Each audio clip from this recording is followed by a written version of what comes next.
Hey everybody, welcome to the Global Cancer Symposium 2.0. I'm Nathan Crane, your host of the symposium. I'm also the award-winning director of Cancer, the Integrative Perspective, documentary feature film about integrative solutions for preventing and reversing cancer. Also, I'm the director of the Health and Healing Club. You can take a look at that after the interview at healthandhealingclub.com. But today, I'm really excited to bring you Dr. Joel Fuhrman. We're going to be talking about what I'm calling the anti-cancer diet, really the best diet backed by science to increase your chances for reversing cancer. Dr. Joel Fuhrman, when it comes to diet, nutrition, lifestyle around preventing and reversing chronic diseases, he is really the top go-to expert out there. If you want to learn anything you possibly can about nutrition and diet for health, longevity, healing, this is the man to listen to. So make sure you're taking notes today because this is going to be a really good interview. We're going to cover a lot in a short time. I'm going to read his bio. We'll bring him in and we're going to dive right in. So Dr. Joel Fuhrman is MD, medical doctor. He's a board-certified family physician and nutritional researcher who specializes in preventing and reversing disease through nutritional and natural methods. He's the president of the Nutritional Research Foundation and the author of 7 New York Times best-selling books, which I have some of these myself. We actually we made one of the recipes for breakfast yesterday. Really good books. He's got Eat for Life, Eat to Live, The End of Diabetes, The End of Dieting, The End of Heart Disease, Super Immunity, and the Eat to Live cookbook. That's actually the one we just made a recipe from yesterday morning. I encourage you to take a look at these books at his website, drfuhrman.com, on Amazon, anywhere online, really. He's one of the country's leading experts in nutritional and natural healing and has appeared on hundreds of radio and television shows and his own PBS television programs directly addressing the crisis of obesity and chronic disease that's plaguing America. He's raised over $70 million to help support PBS stations nationwide. He's helped millions of people around the world. And he operates the Eat to Live retreat in San Diego, where people come from all over the world to recover their health. My wife and I and our kids actually stayed there for a few days, doing some filming, learning about the Eat to Live retreat. It's an incredible place. Make sure you take a look at that after this interview as well. You can go to drfuhrman.com. It's DRFUHRMAN, drfuhrman.com. Or go to Eat to Live Retreat. It's a great resource to help make healthful eating easy and taste delicious. Dr. Fuhrman, thank you so much for being with us. Oh, great to be here. Thanks, Nathan. So let's start actually by going backwards and then working our way forward. We're going to be talking about really what's the best diet for people with cancer. And this is backed in science. This is backed in decades of your own research and experience. But before we get into the best diet, let's talk about what the worst diet is. So people know, what is really the worst diet for people who have cancer? I guess you could say the standard American diet is perfectly designed. They used to say it's designed by ISIS to kill people because we want to have, all the features. In other words, your diet has to have excess calories because excess calories make excess body fat, and body fat promotes cancer. That's number one.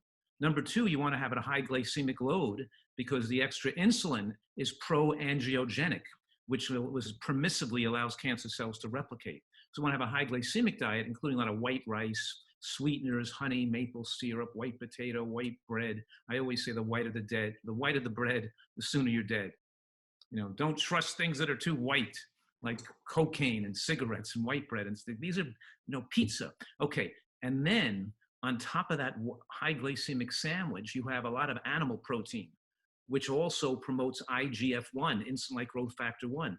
And the insulin IGF-1 sandwich, a hamburger, pizza, macaroni and cheese, the American diet, which mixes a high glycemic carbohydrate with an animal product cooked at high heat, forming heterocyclic amines and other carcinogenic compounds in combination with a high insulin response, you have the perfect witch's cauldron of cancer, because that's exactly what drives cell replication in cancer. Growth promoting foods, push up the hormones, restrict the antioxidants and phytochemicals and cancer fighters, and the anti-angiogenic factors in mushrooms and berries and things and green vegetables. In other words, there are foods that promote fat storage and promote growth hormones And those foods also promote cellular replication in cancer. And there are foods that have anti-fat storage effects and keep your growth hormones relatively constricted. And how we can say dial up longevity and dial up longevity or dial up your shorten your lifespan, destroy your telomeres and your stem cells, or you can make it the other way. And what we know and what we're talking about today is the same diet style that slows aging and maximally extends human lifespan is most preventative against developing cancers. And I want to make this point really clear. The same portfolio of foods that prevent cancer have been demonstrated in scientific studies to enhance lifespan and reduce the chance of cancer coming back and increase the risk, the chance of remission. In other words, the same foods that prevent cancer are effective and most protective when you have cancer. There's not one diet when you have cancer and another diet to prevent cancer. It's the same foods that are most effective in both cases. So talking about standard American diet, for example, and I want people tuning in to really get clear, be honest with yourself. This isn't about judging. It's not about blaming. It's about education, awakening ourselves to what we're doing that is leading to cancer or chronic disease in our bodies, and then what we can do about it. So I want people to, take some notes, be honest with yourself here. What does your diet currently look like? What are you actually eating? Are you eating a lot of things that Dr. Fuhrman just mentioned? White rice, white bread, high sugar foods, pastas and pizzas and cake and sodas and candy bars and, processed foods that you're buying from the freezer section. Like, is that 50%, 40%, 60%, 80%, 100% of your diet? What does that look like for you? And be real with yourself, because if these foods are shown to lead to chronic diseases like cancer, to promote fat growth, as you said, Dr. Fuhrman, to lead to obesity, which we know directly correlates and is associated with high risk of diabetes as well as cancer, then we need to know what foods to stay away from, right? And so, one, be honest with yourself. And two, Dr. Fuhrman, I'd love for you to expand a little bit more on animal products. So you said, animal products have a direct correlation to higher risk of disease. Can you talk a little bit more about that? Sure. Well, there's a lot of different issues with regard to animal products. Number one is the way animal products are cooked in this country is people like to eat them when they're cooked under high heat, flame broiled, barbecued, cooked in an oven. They like the outside to be browned and whatever. And when you're cooking animal products under heat, you're forming certain carcinogenic compounds on the surface of the animal product, compared to cooking an animal product in a soup or a stew in a water content where you're going to form much less carcinogenic substances. So number one, the way that the animals are of course raised and kept, but also the way people like to eat animal products where they're overly cooked, and you form a constellation of carcinogenic substances from the heat on the fat, particularly the heat on the fat, and crystallizing and forming different types of acrylamides and dangerous carcinogenic compounds. Likewise, when you fry potatoes or when you fry other foods in oil, and you put oil for hours at high heat over and over again, when you get fast food, where you're putting potatoes or even a vegetable into a fryer, or chicken in a fryer where the oil's being cooked for hours, you're forming lots of carcinogenic and rancid compounds that are so cancer-causing that even working in a fast food restaurant and inhaling the fumes from the fryers increases your risk of cancer. So it's crazy, but let's just assume that people had a high quality animal product that wasn't commercially raised. It was a naturally raised animal product, eating a snake or a lizard or a frog in the woods, or you caught a rabbit out in your backyard. Let's just assume that for a minute. And the animal product wasn't cooked at high heat. It was cooked in a stew with a soup with vegetables, right? It's still going to promote cancer in moderate to significant amounts, especially if your diet is otherwise not perfect. Because as you enhance the animal protein in your diet, as you go up a certain threshold of animal protein, your IGF-1 starts to rise. And IGF-1 is a growth hormone that permissively allows cancer cells to replicate. And IGF-1, of course, what I'm saying right now is IGF-1 is very sensitive to animal protein and not sensitive to plant protein. Plant protein keeps IGF-1 in a favorable range, doesn't let it go too high. And excessive amounts of animal protein goes higher and higher, We know what a person's IGF-1 levels are by measuring how much animal protein they eat. And the more protein they eat, the higher their IGF-1. And the higher the IGF-1, it means you're higher risk of breast cancer, prostate cancer, and colon cancer. And there's zero controversy there. All the studies showing, and the levels of IGF-1 in the American diet drives people's levels above 200. And there's no controversy that higher IGF-1 levels are linked to cancer in a proportional level to the height of the IGF-1 level. So there's no one could say high IGF-1s are safe and high IGF-1s are not cancer promoting, because it's just a fact. So even if you ate good quality animal product and cooked it right, unless you're eating very small amounts and higher amounts, you're still going to push IGF-1 too high. And this growth hormone IGF-1 obviously is very closely linked with breast cancer and prostate cancer. And because dairy products raise IGF-1 more than other animal products do, it's one of the reasons dairy is so closely associated, drinking milk, with breast cancer, and of course drinking milk with prostate cancer. It's one of the reasons is the raise of IGF-1. So we're talking about your diet has to be hormonally favorable. And your diet cannot be hormonally favorable as the amount of animal protein goes above a certain level, let's say 5 to 10%, 5% for some people, 10% for other people, when IGF-1 start to lift above 150 to a range that's not ideal. So that's what I was going to ask you. What is that ideal range for a healthy person? Right. Well, we want I think between like 90 or 75, 80, let's say, and 160 is probably a favorable range of IGF-1. The average Americans, I think, is at 225, depending on your age and but basically speaking, we all have genetic susceptibilities. And if your genetic susceptibility to cancer is high, maybe it pays to measure that your IGF-1 is low. Most of the people we don't measure because we just know what they're eating and it's going to be favorable. The other, factor here is that some people, because of decreased protein bioavailability with aging, their IGF-1 can drop too low. And if your IGF-1 gets too low, 50, 60, 40, then your immune system gets too suppressed, and you can also increase your risk of cancer. Those people need more protein, not less protein.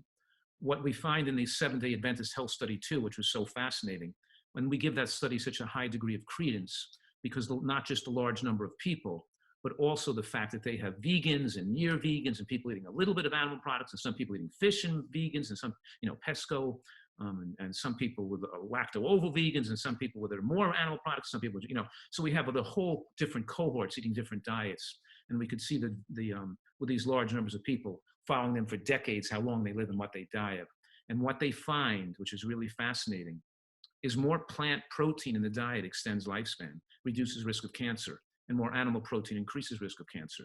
So we're looking at foods like, we're talking about the higher carbohydrate plant-based diets. The outcomes are not as favorable as a higher protein plant-based diet. So we want that, because the IGF-1 could drop too low with aging, just like animal protein could push our level too high. A vegan diet that's not designed to have an adequate amount of protein could push your IGF-1 too far in the other direction, be too low. So that's where eating things like quinoa, hemp seeds, soybeans, Mediterranean pine nuts, broccoli, that's where eating things that are that have the protein richness, designing the plant-based diet to be protein, to have especially as we age, to have enough protein is important. As we're decreasing animal protein, we just don't want to live on a macrobiotic diet and just live on rice and potato, for example, because that's not ideal to fight off cancer or to promote maximize longevity. So just to recap a couple of things here for people tuning in. Ideally,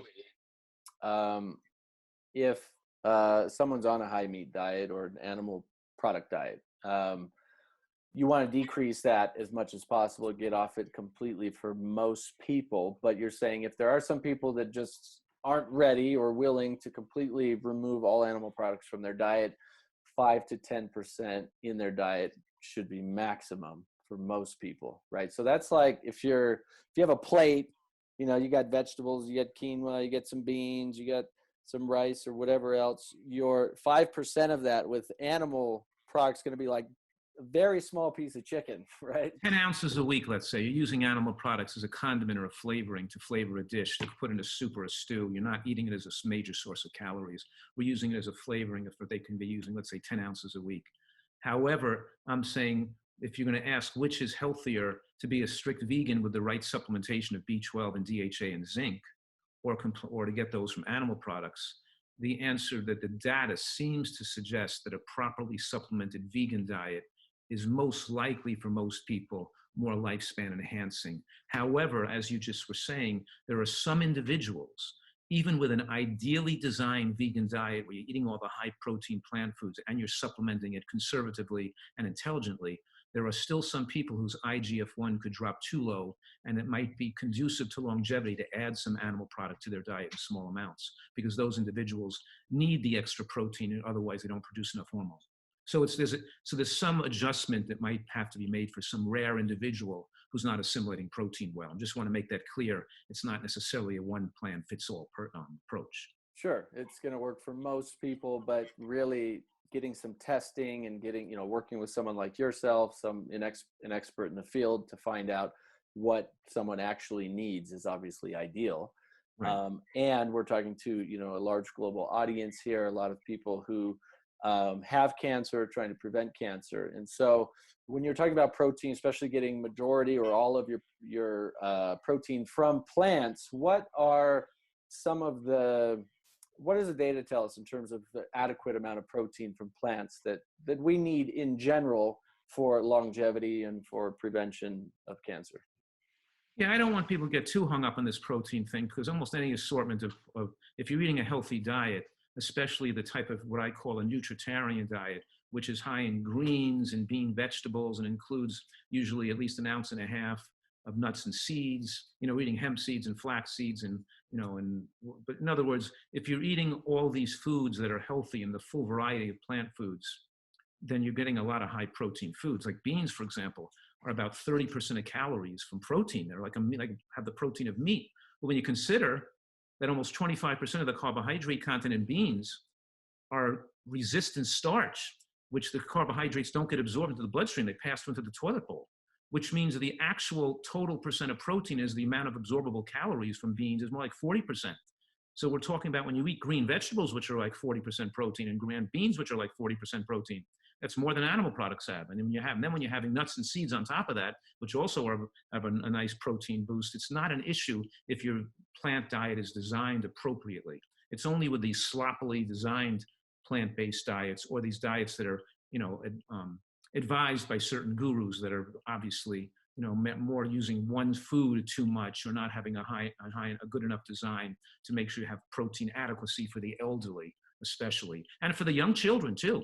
I mean, middle-aged people could live a lot on fruit and just live on potatoes and rice and fruit maybe, and because their protein assimilation is so high. But for children who are growing, you can stunt their growth and stunt their brain development if the diet's not well designed on a vegan diet. And likewise with the elderly people, as the protein bioavailability and absorption goes down, it has to be well designed. So it's the extremes of life.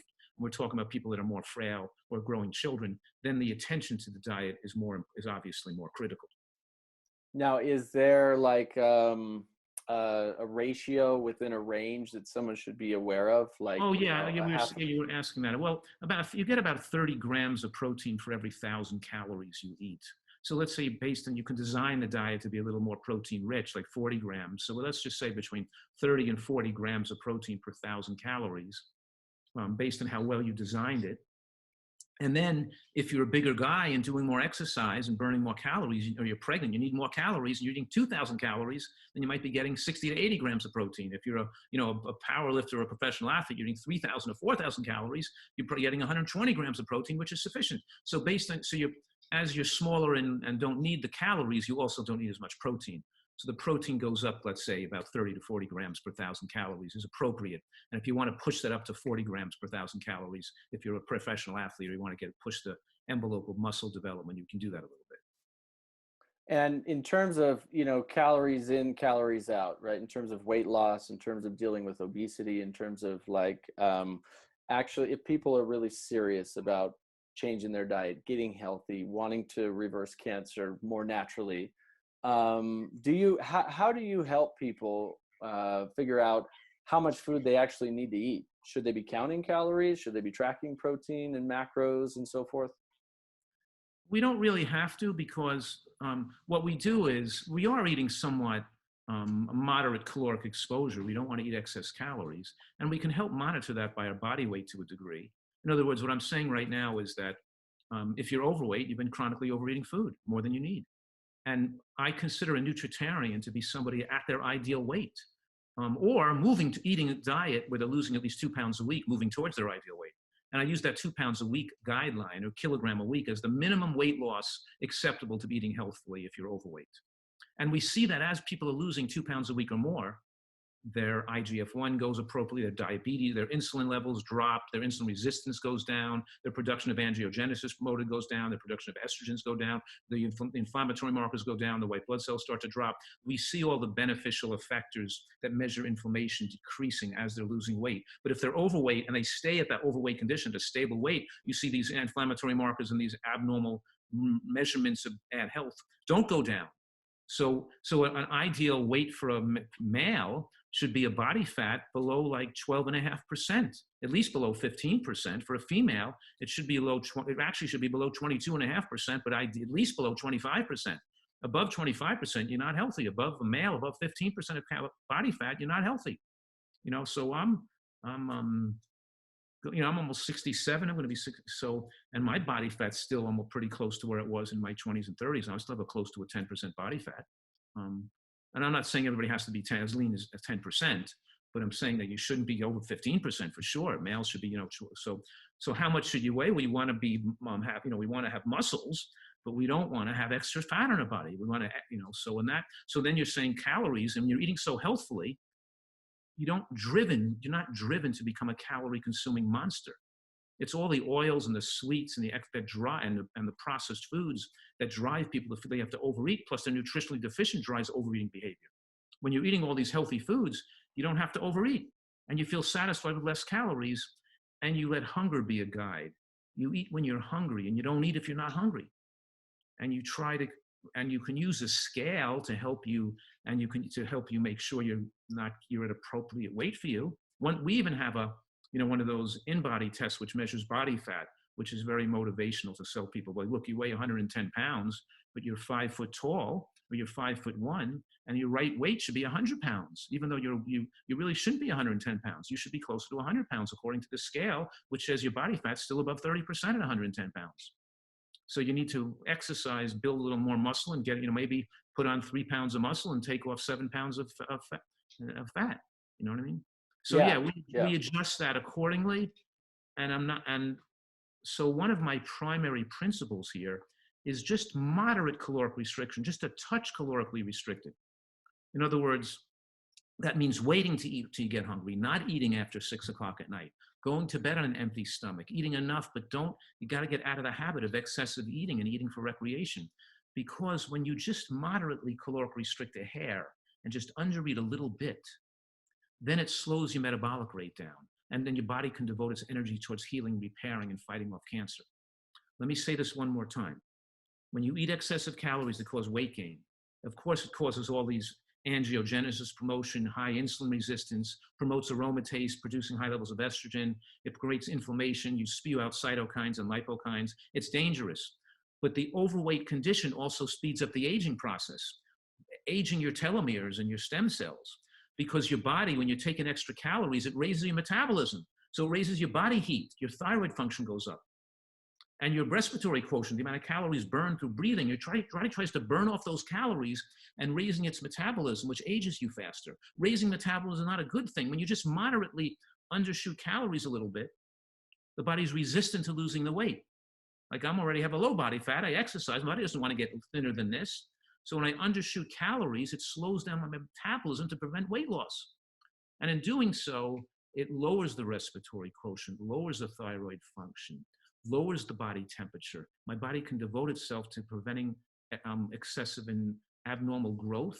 It can repair better in the non-feeding state. It detoxifies and removes toxins better in the non-digestive state. But most important, we're saying when the metabolism is slower, you're aging slower, and it's stabilizing your stem cells, increasing stem cell maintenance, and preventing premature aging and shortening of your telomeres.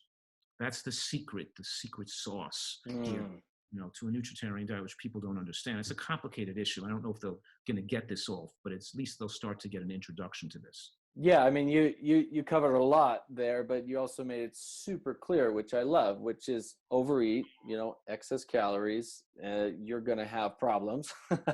Slightly undereat and do it with a healthy diet, you're going to, live longer and be healthier. I mean, that's the gist of it. And I love how you go into the science, into the understanding, and help us really understand it in much more depth. I do want to encourage people after this interview as well, go listen to Dr. Thomas Lodi and then Dr. Nathan Goodyear, who were part of this symposium. Those interviews, we also go into different tracks in depth in this same topic that'll take you even deeper. Also, Dr. Fuhrman's books are amazing for giving you much more depth in this subject. So take a look at those as well. A couple things came to mind as you were talking I want to share with people, because this is a really valuable analogy that's helped me and my wife and helping explain to others too, is, if you're talking about calories and some people are like, well, I just don't eat that much, but I don't know why I, still have all this extra fat, all this extra weight.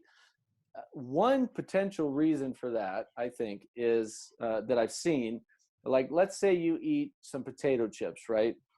A little handful, 10, 12 potato chips. Which when you chew them up, they take almost no space in your stomach whatsoever. But they're really high in calories, really high in oil and salt, often sugar, additives, things like that. So 150, 200 calories maybe in just a few chips, right? 10, 12 chips, maybe something like that. Takes no space in your stomach and no nutrients.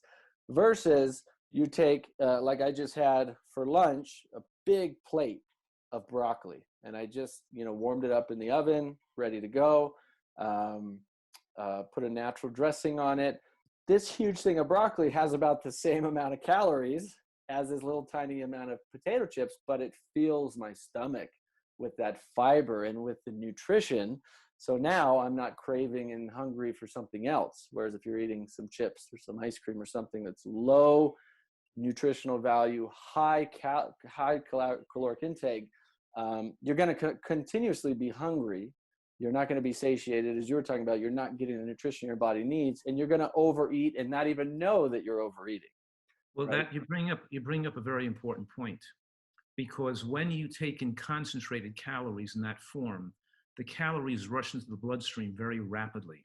I call it a bolus of calories into the bloodstream all at once. When you eat beans or vegetables, the carbohydrate in beans will come in at 1 or 2 calories a minute. When you have the chips or the oil or the French fries, the calories come in at 100 calories a minute, not 1 or 2 calories a minute. Wow. When the calories rush into the bloodstream so rapidly, it signals dopamine receptors in the brain that make you addicted to that food and can't stop eating it now. It drives overeating behavior.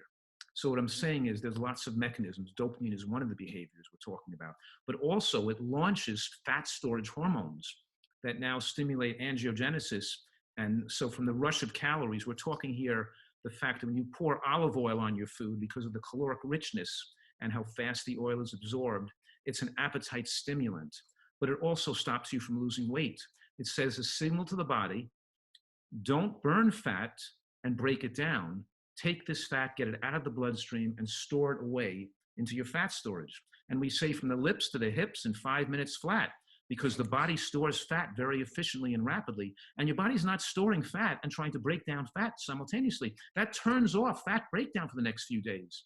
When you talk about people who are cutting back on calories and trying to lose weight, they can't lose weight because they keep giving their body signals. They're promoting dopamine, they're promoting angiogenesis, they're promoting fat storage hormones, they're taking in high glycemic carbohydrates like pizza or bagels that are producing high insulin, which is an anti-fat storage, fat breakdown, it's fat storage hormone, or they're taking in oils or high concentrated fats, or I say that caloric bolus in the bloodstream.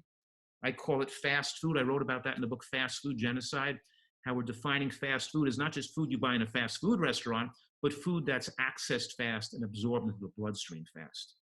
It's that rapid flux of, it's not just it doesn't take up space in your stomach, it's that it goes into your bloodstream so rapidly, it makes the brain want to eat more, makes you want to eat more food. It turns you into a food addict and you become a calorie consuming monster. And then all the chronic health conditions that come along with that, that obviously people, you're not going to see right away, but you're going to see an accumulation of it over months and years and decades. So you were talking about fat storage, fat burning, etc. So that brings up in my mind the ketogenic diet, right? There's so much information out there now about keto and the ketogenic diet. You see people, even health experts recommending people do ketogenic diet for cancer, ketogenic diet for diabetes, ketogenic diet for weight loss, ketogenic diet for longevity. And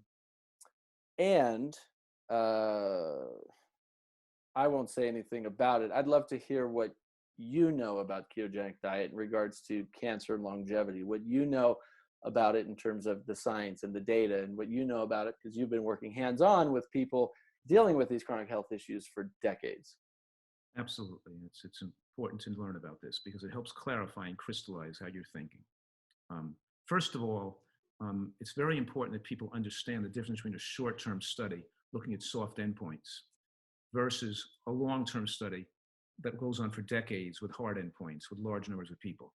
What I'm saying that those short trials that go on for 6 months to 2 years can generate a hypothesis when these look positive. A ketogenic diet, the person lost weight, their cholesterol looks better, their diabetes numbers looks better. Those are soft endpoints, not hard endpoints. Like we can give you a cholesterol-lowering drug that makes your cholesterol go down in a year, and that's a soft endpoint. We don't know for sure if you're going to live longer because the cholesterol went down. Maybe if we took enough, 100,000 people on the cholesterol drug, compared them and followed them for 2 decades and looked at their hard endpoints, how old they were when they died, and whether they reduced cardiovascular death or not, then when the long-term studies with the hard endpoint corroborates the short-term studies with the soft endpoint, then we have more definitive data. We don't have that. There's no long-term data on the ketogenic diets, except we have the data showing that long-term studies so we're having, in other words, we're saying short-term studies show in a lot of ways. You can have a cookie diet or just eat, just eat cookies or eat Twinkies and you lose weight if you eat low calories. There's all kinds of crazy diets that look better in short-term. People eat just meat or just eat bacon, they'll lose weight short-term. But you're not going to sustain a healthy, long life on that. And that's what the studies show. It shows the chronic acidity from the keto diets and the high meat from the keto diets lead to shorter lifespan. And we can measure that with excessive telomere shortening when people are on the keto diets, they're aging more rapidly. And then do we have studies long-term looking at hard endpoints? And yes, we do. We have studies show with high meat-based diets, especially the keto diets, show the most, we could say, harm at preventing extreme longevity, living to the possibility of 90 to 100 years old. You don't get any of those people with extended lifespans. It accelerates aging of the body. It takes away your possibility of living a long life. Okay, that said, we know that cancer cells are fueled by excess glucose and excess insulin, and we know that cancer cells are also fueled by excess protein. And methionine is a limiting factor for cell replication.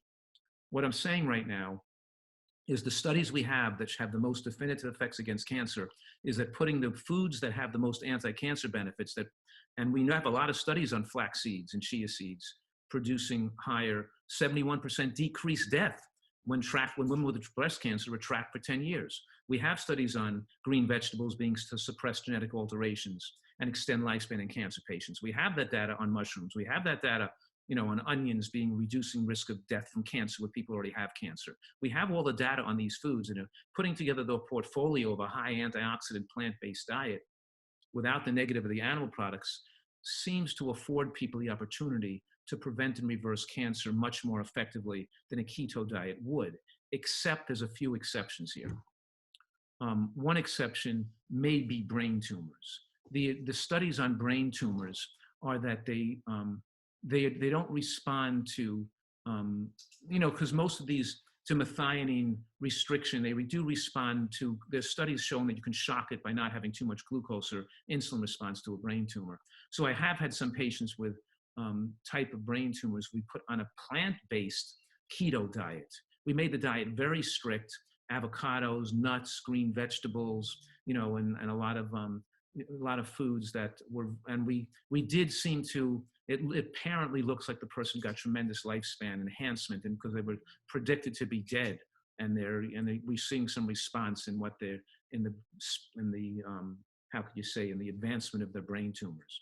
But for most people, we see a much better response with cancer. For example, believe it or not, in the few advanced ovarian cancers that I've seen, I'm not an oncologist, I'm a family doctor specializing in nutrition. So the point I'm making is that I see, a limited number of people with advanced ovarian cancers. And the limited number I've seen were given 3 to 6 months to live with ovarian cancer that spread to had fluid in their lung or spread to their, body. They've all survived. And now it's like 15, 20 years later. They've done, one woman, Pam, she's now, I think 19 years. She was given 3 months to live. She was 4 liters of fluid, of metastatic fluid taken out of her lung. And now she's still alive 17 years later. A friend of mine, Karen, had metastatic ovarian cancer. She's alive almost 20 years later. And, another person, it's just, it's remarkable. Likewise, I've had people with breast cancers that metastasized, that left the breast, that were given very short. And I've had one person who had actually bone lesions, metastatic lesions in the bone that disappeared. That was just, what? Disappeared? Well, it's unbelievable. I couldn't even shocked how to repeat it. They mixed up the test. They messed it up or something. But including people in my own family, even my own family had a member of my sister-in-law had an advanced cancer that left a very aggressive cancer that's now, doing great, decades later. And I have so many people who were given such little time to live that they couldn't be helped anymore, and they've done super well. So I'm saying there's limited data. We don't have lots of studies on the nutritional treatments of cancer, but what we have, and especially we know that the emphasis on chemotherapy is misguided, and people are given false hope. We know, for example, out of the 75 drugs approved by the FDA for cancer in the last 15 years, the average lifespan enhancement that's documented in the scientific literature from those drugs, which cost on the average $36,000, a pop, their average lifespan enhancement is 2.4 months of advanced lifespan.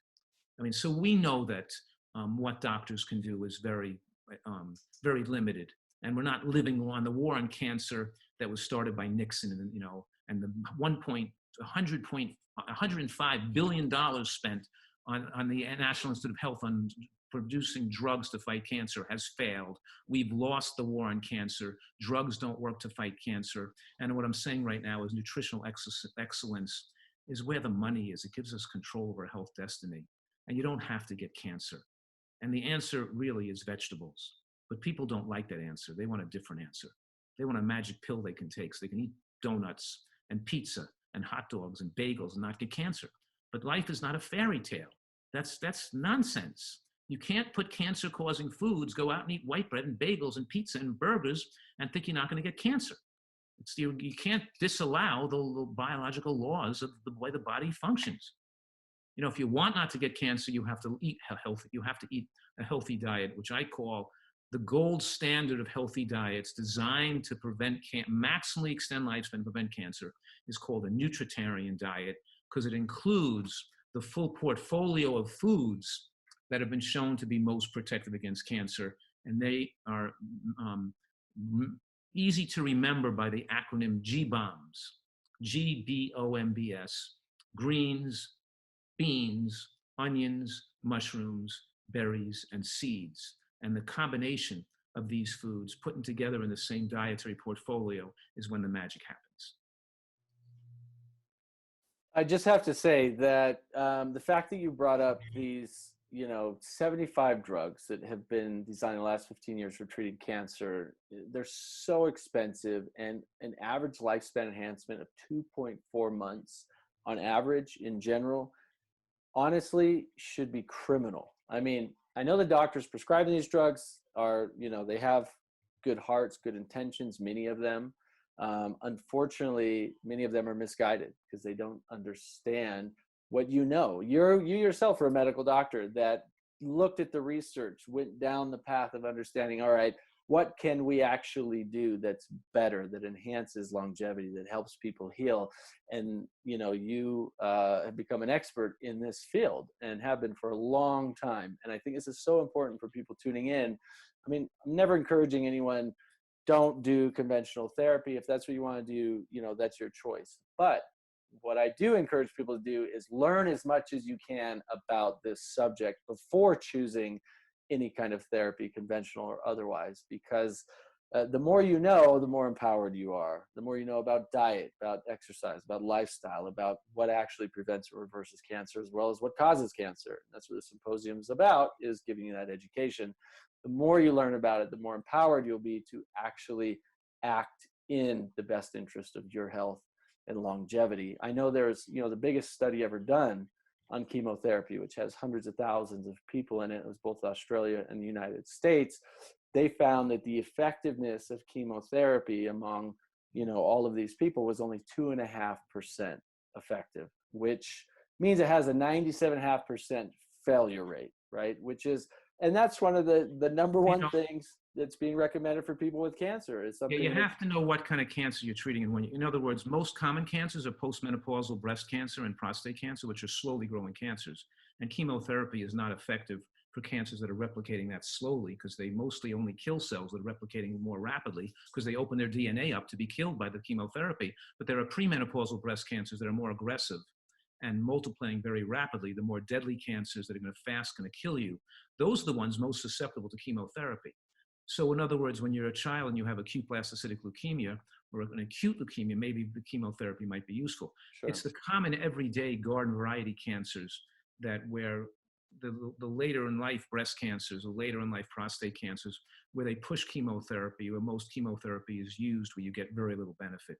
But there are some earlier life cancers that are more aggressive and replicating more rapidly when we do recommend chemotherapy, because it's a more deadly cancer, and because chemotherapy works better for a more aggressive and deadly cancer because it's spreading rapidly, and the rapidly growth of the cancer makes the cells more susceptible to the chemo agent. So we have some knowledge, and when persons say doctors recommending chemo, you want to say, okay, let's look at the data with your type of cancer, with the staging and with the type, and let's see what the data is on large numbers of people using this methodology of treatment and how much extended lifespan they get, and then people can make an educated decision. We always say, okay, well, what does the data show on this? But most people just go straight forward to doing what is ever conventional, and they don't really look at what the data shows or what's best for them. So you talked a lot about what we should not be eating. You talked a lot about what we should be eating. People want to go deeper and actually learn how to eat and learn more about this subject. You have a lot of great books and resources, obviously. But what would you say is your number one or number two books people should read if they have cancer or they're trying to prevent and reverse cancer? Yeah, I really think that my latest book, Eat for Life, because it's most recently written, it has the most. And it has great examples of people, great success stories of people who got rid of cancer, but also it gives the anti-cancer portfolio. Certainly my book, Superimmunity, is an earlier book. That's another New York Times bestseller. But so it'll be one of those two books, but I certainly recommend my most recent book, Eat for Life, because whenever you have the updated research and the more support, it's like it becomes a reference tool. And you can teach a college class with that book, more than 1,000 medical references, and people can do their homework, and they can go and pull the references, and they can see exactly all the years of work and research that went into the book. So it's not just a person, why are you believing what this person says? The exhaustive amount of research, the cumulative evidence, not just using one study to support a position, but using 100 studies to support a position, seeing where the preponderance of evidence shows, and teaching people how to be able to read studies and give studies more credence versus less credence. So otherwise, you can just believe what anybody says. You can just, why believe me? Unless there's really enough data and you know how to interpret the data.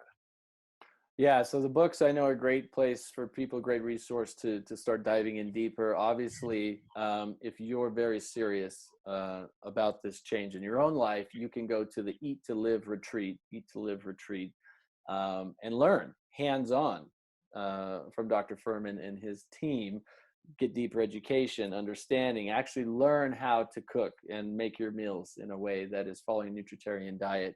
I know just how, hands-on and extensive, comprehensive that whole program is when people come and stay at your retreat for weeks or even months at a time, totally changing their lives, right? So just want to mention that to people because that option is available for you. You don't have to go to some clinic in Mexico or Germany looking for what you really want in this regard. He's right here. He's right in San Diego. So check out the Eat to Live retreat. Right here. I'm right here outside the window where you can see the Nice. beautiful mountains and That's how beautiful it is here, right? So you can see the, yeah, I'm very lucky to be able to have a positive effect on people's lives and really show them that eating healthfully is fun and delicious, and to watch people get well is so rewarding. And I've been blessed with having a career that's been such a rewarding career, to be able to work with people and help them and give them information that really can transform their lives permanently. Well, I have to say, I've been studying, researching, and experimenting with diet, nutrition, natural health, healing, lifestyle, etc. for over 15 years now. And nowadays, and I've studied, most nutritional experts out there and have done hundreds of interviews, and there's a lot of good people out there, and there's a lot of misinformation out there as well. And I have to say, you are the number one person I recommend to anybody nowadays if you want to learn about nutrition for health and healing and longevity. So, it says something, because I've studied dozens and dozens of the world leading experts, learned from them directly, interviewed them, etc. So anyway, I just want to say, thank you so much for the amazing work you do. Every time I feel honored just to get to spend, this 45 minutes with you, because I learned something new, and I know together and with, the incredible wisdom, experience, and research that you share with everyone, you're truly changing people's lives for the better. So thank you. You're welcome. Best of health, of course, to everybody listening. And I want to thank all of you for tuning into the Global Cancer Symposium. Make sure to share this with anyone who needs this life-changing information. Make sure to visit drfuhrman.com. You can learn more about working with him, attending his Eat to Live retreat, and obviously pick up a copy of his books. Also, take a look at healthandhealingclub.com. You can learn more about the global membership dedicated to helping people get and stay healthy. Again, I'm Nathan Crane. I wish you ultimate health and happiness. Take care.